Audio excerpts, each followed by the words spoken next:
तेव्हाही परत टीका करून गेला. गुहागर मतदारसंघाची उंची होती. मी अनेक वर्षापासून गुहागरमध्ये ये जा करत आहे. स्वर्गीय तात्यांचा हा मतदारसंघ, त्यानंतर विनयजी नातू यांचा हा मतदारसंघ. नातू घराण्याला 4 टर्म आपल्या मतदारसंघातून आपण सगळ्यांनी निवडून दिला, आशीर्वाद दिले. या मतदारसंघाला एका वेगळ्या उंचीवर नेण्याचं काम नातू कुटुंबाने केलं. या भडव्याने घालवायचं काम केलं. एकही काम सांगण्यासारखं, एकही काम दाखवण्यासारखं नाही. ज्या उंचीवर नातू साहेबांनी नेलं त्याचे 25% तरी जरी तू या लोकांना सांभाळलं असतं ना, दाखवलं असतं, आज या लोकांनी डोक्यावर घेतलं असतं, आज भडव्या तुला चिपळूणला जी दगडी पडली ना ती पडली नसती. 1-2 आमच्यावर पण पडली, आमच्यावर म्हणजे मागच्या कुठल्या तरी गाड्यांवर. काही हरकत नाही, काही हरकत नाही. तू आमच्या शेपटीवर पाय दिलाय भास्कर जाधव भडव्या, लक्षात ठेव. या जन्मात तुला विसरणार नाही म्हणजे नाही. तुझ्या नाळाईला घोडा लावला ना एक दिवस, नावाचा राणे नाही सांगणार.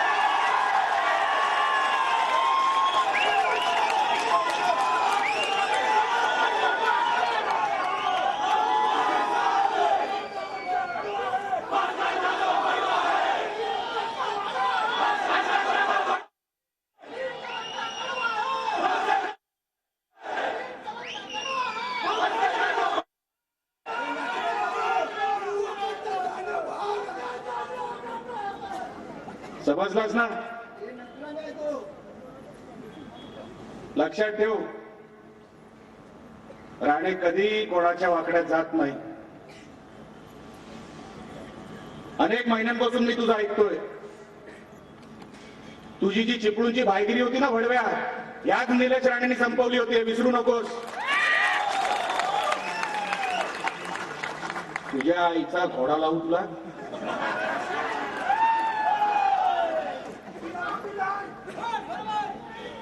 साध्या 100 बापाची अवलाद तू दुसऱ्यांचे बाप काढतोस. तू दुसऱ्यांचे बाप काढतोस.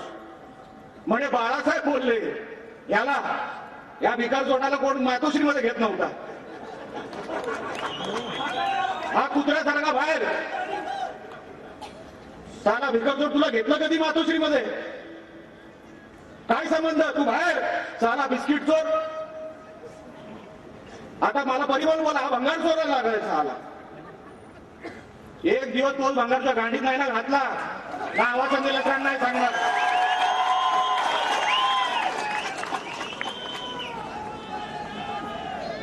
कोणाला हुशारी करतोस तू? आमच्याशी.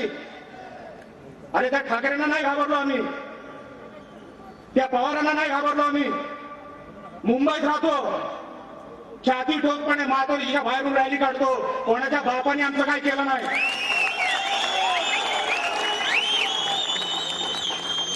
तू आम्हाला शिकवतो भाईगिरी काय रे? भाईगिरीचं सर्टिफिकेट मुंबईतून मिळतं, लक्षात ठेव. अरे लांबून कसली दगडी मारतो? भडव्या समोर ये. नाही तुझी चड्डी पिवळी झाली, नाही तुला झाली ना, हॉस्पिटलमध्ये मीच टाकून येईन तुला. तू काय सांगतो आम्हाला? तू नडतो आम्हाला. अरे सरळ मार्गाने आम्ही जात होतो, हा पोलिसांच्या मागे पोपटी रंगाचं टी शर्ट घातलं होतं. याच्या आईचं पोपटी, तिच्या आईचं. साला भडव्या, हा पोपटी रंगाचं शर्ट घालून तिथे पोलिसांच्या गारड्याच्या मागे, नंतर महिलांच्या गारड्याच्या मागे 2-5 दगडी मारली असतील. चल काय हरकत नाही. आता दगडीच्या बदल्यात निलेश राणे काय पाठवेल हे लक्षात ठेव. तुला नाही सोडत.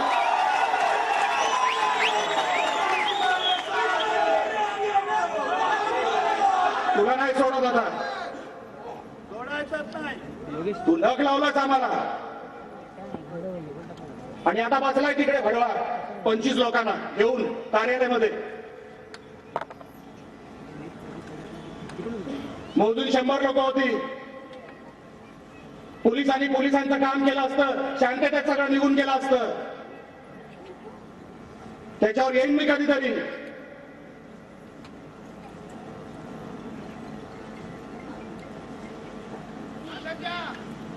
म्हणे बाळासाहेब ठाकरेंनी मला सांगितलं नारायण राणेला मी काय नाही दिलं.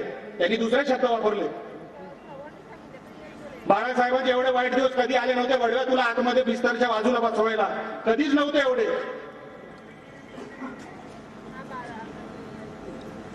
कधी सांगितलं तुला? काय संबंध तुझा? आमच्या राणे साहेबांनी जेवढं बाळासाहेब ठाकरेंवर प्रेम केलं ना त्याच्या 25% पण तू प्रेम केलं नाहीस कधी. तुम्हाला एक घटना सांगतो. आम्ही विरोधी पक्षात होतो. साहेब विरोधी पक्ष नेते होते. कदाचित नातू साहेबांना आठवत असेल. बाळासाहेबांनी आमच्या राणे साहेबांना सांगितलं नारायण, कारण का ते अरेतुरेवर होते, नारायण हे काँग्रेसचं सरकार पडलं पाहिजे. तेव्हाच साहेबांनी शब्द दिला, साहेब काही करणार पण यावेळेस सरकार पाडायचा 100% प्रयत्न करतो. तेव्हा पैसा नव्हता नारायण राणेकडे, फक्त फौज होती. हे 25-30 आमदार घेऊन ते वायकरचं कुठलं ते जोगेश्वरीला क्लब आहे, मातोश्री क्लब, मातोश्री क्लबला त्यात सगळ्या आमदारांना ठेवलं.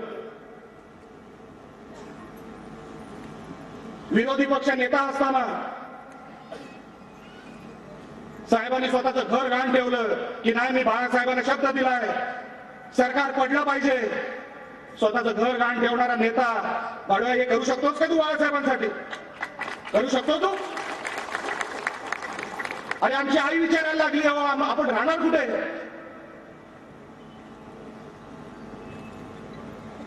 माझ्या आईला सांगितलं नाही मी साहेबांना शब्द दिला मी आता माघार घेऊ शकत नाही.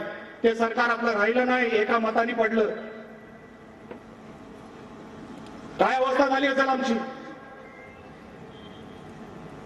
पण राणेसाहेब बाळासाहेबांकडे गेले नाही कधी मागायला की साहेब माझं सगळं संपलं, मी या सरकार पाडण्यासाठी एवढे करोड रुपये उडवले, माझं सगळं संपलं, मला काहीतरी मदत करा. अशी मदत मागायला राणेसाहेब कधी गेले नाही बाळासाहेबांकडे.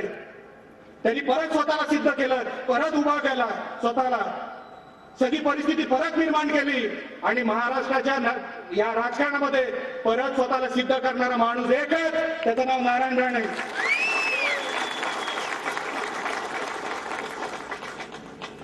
हे शरद पवार वगैरे कसले हो, यांना ऐकता मिळालं सगळं.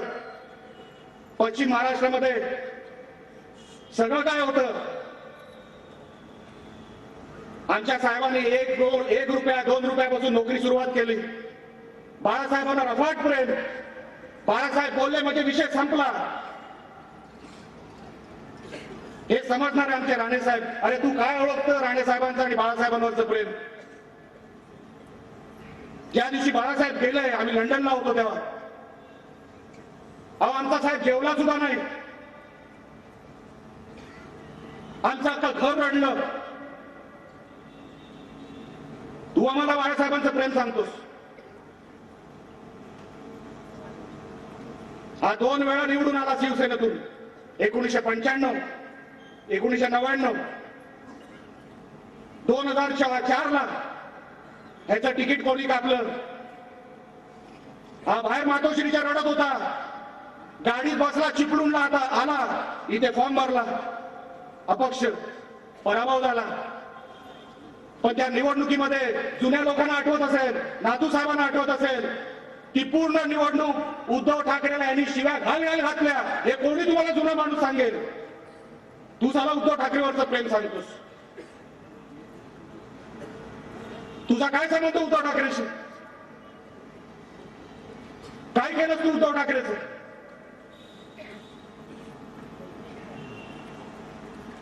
उद्धव ठाकरेवर तुझं प्रेम?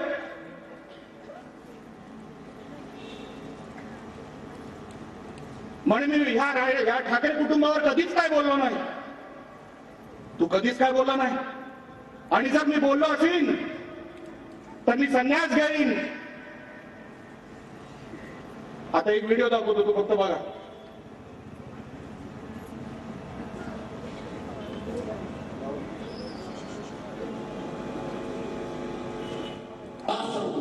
शिवसेना प्रमुख म्हणून आम्ही काम केलं. शिबिर दिलं, दिवसभर चाललं. सकाळी कोण काय बोलला, काय बोलला ते बसायचे नाही, ते ऐकायचे नाही. बाळासाहेब ठाकरे असतील, आता तर नवीन नेतृत्व मुख्यमंत्री बसत ते असतील. बाळासाहेब ठाकरे कधी यायचे नाही. संध्याकाळी 5-6 वाजता कधीतरी यायचे. आले की नुसती सलसल घोषणाची जल्लोष हे बाकीचे नेते पाडा टाकण्यासाठी बाजूला जायचे. सकाळपासून तुमचं काय प्रबोधनात्मक चाललंय, काय त्याचं संस्कारात्मक चाललंय, त्या सगळ्याचा गोळा येणार. ते उठले की माझ्या हिंदू मुस्लिम बांधवांवर भगिनी की टाळ्यात झाली सुरुवात. त्या मुसलमानांना शिव्या दिल्या की कार्यक्रमाला भेटला.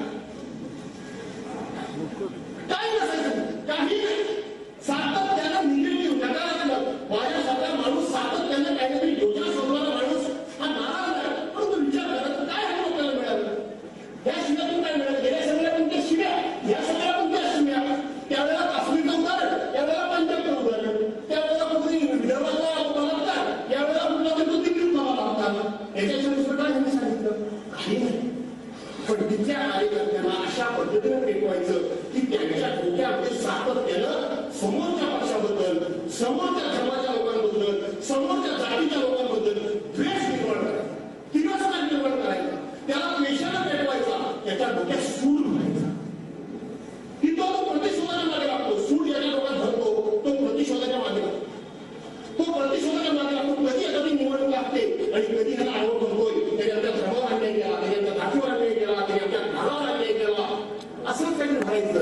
पण कधी विचार केला नाही आणि अन्याय करता तुमच्या डोक्यात काय आपली अत्यंत ते इकडं काय तुला काही घरात सगळं रिकाम आणि मुळात डोकं पडून काय डोकं पडून काय समजलं नाही. ते म्हातार बाबा मुली अशी वगैरे काही सळसळ व्हायचे. हे आता हे असं की हल्ली अशी काही वज्रमुक्त अशी काढली मग काय मला मुलीने मुली आला देणार असा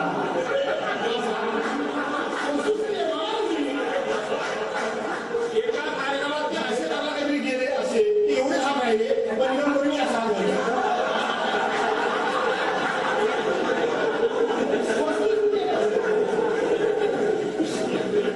त्यानंतर वाटतो वाचून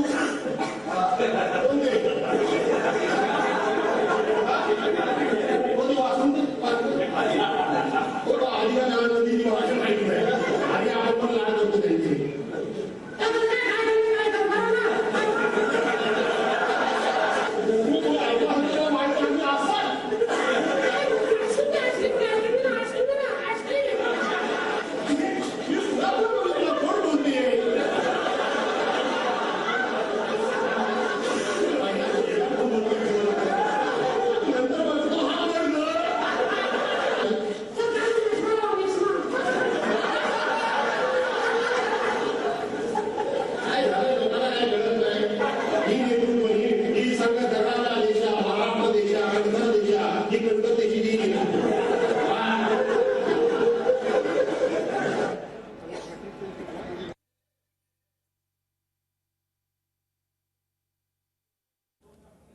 तर निलेश राणे यांनी भास्कर जाधव यांचा एक जुना व्हिडिओ जो आहे तो प्ले केलेला आहे. सरकार पाडण्यासाठी घर नारायण राणेंनी गहाण ठेवलं असंही निलेश राणे यांनी म्हटलंय. असा आमदार असतो. अहो कुठे गुहागर मतदारसंघाचं नाव महाराष्ट्राच्या नकाशावर नातू कुटुंबाने नेलं आणि ह्यांनी कुठे नेलं एवढा बघायला आहे. कुठे नातू कुटुंबाने कुठे हा गुहागरला नातू साहेबांनी ज्याचा उल्लेख केला. गुहागरला फक्त 5च कॉन्ट्रॅक्टर. भास्कर जाधव त्याचा मुलगा जो त्याच्यासारखा दिसतो 3 साल याच्यासारखी दिसत पण नाही. त्याला घरी कोण आला होता माहित नाही. 3 दिवसातच नाही. तिच्या आईला तो एक पिकला दारू पिऊन पिऊन मुंबईचे वाईन शॉप चालवतो. तो भडवा तो काय झाटू तो कुठला तो समीर. याचे वाईन शॉप तिकडे. इकडे रोजगार कोण देणार रे. वेल्लेश्वरला बंगला बांधला इकडे. तिथे गुहागरच्या किनारपट्टीवर सगळे अधिकारी तिकडे त्या स्टॉल धारकांना तुडवून नेलं. पण ह्याचा बंगला सीआरझेड मध्ये येऊन याला नाही कारवाई केली. याच्यावर भडव्या आता आम्ही करणार.